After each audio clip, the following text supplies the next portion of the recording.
God will give you a promise, but he doesn't give you the timeline. And this is where the frustration takes place. It's in the middle.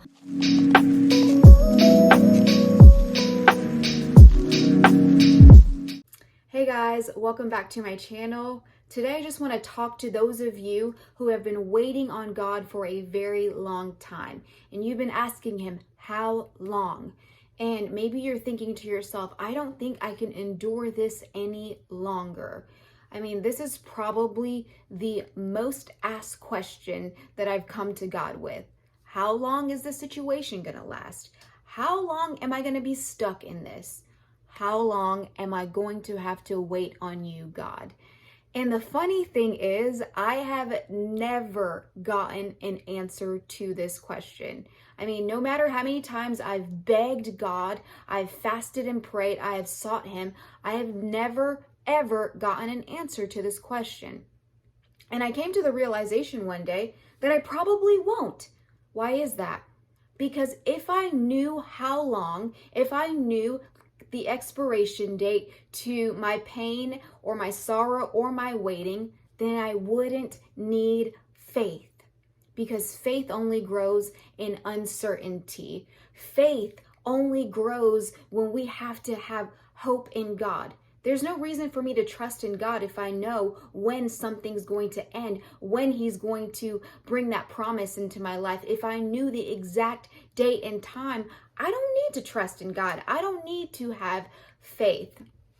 And what we see is that all throughout Scripture, God makes incredible promises to common people. I mean, just look at Abraham and Sarah. What did God tell them? He said, I will give you a son. I will make you the father of many nations. With Joseph, he said, he gave him a dream. And in that dream, his family was bowing to him. To David, he said, I will make you the king, and your dynasty will be eternal. But they didn't wake up the next morning with the promise at hand. You see, because God will give you a promise, but he doesn't give you the timeline. And this is where the frustration takes place. It's in the middle, because we don't know how much longer we have to wait to receive the promise. And for all of us, the timeline includes challenges and trials and just hardships and testings. For some of us, it may even include extended periods of waiting, because God is trying to refine their character. He is trying to build them up in their faith and strengthen them. You're waiting right now. That season is not wasted time.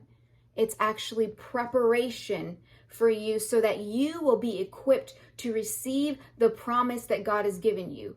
Because if God does not refine us, and if our character is not built, but we receive that promise prematurely, it may actually end up destroying our lives. So God is being so gracious with us, making us wait, refining us, building our character, helping our trust to grow in him.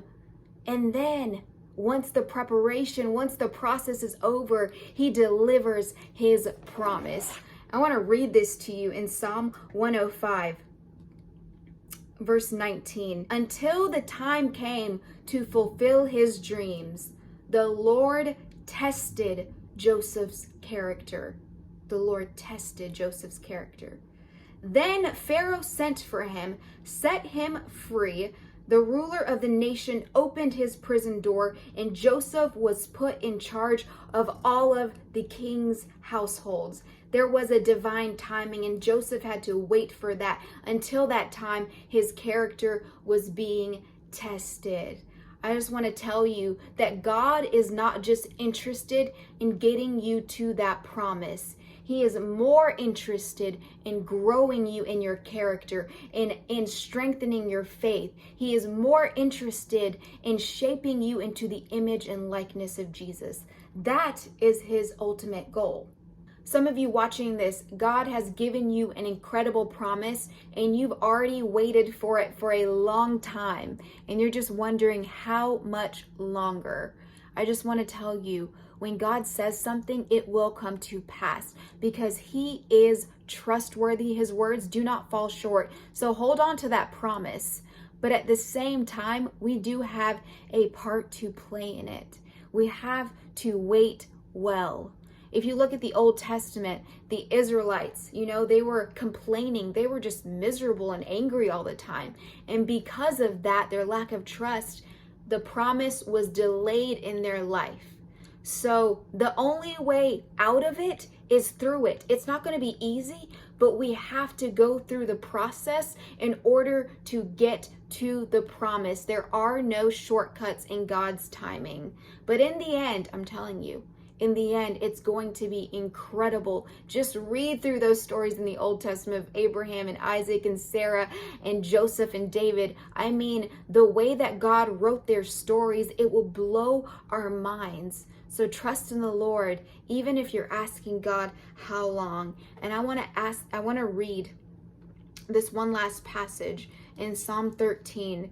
David writes, "O Lord, how long will you forget me? Forever?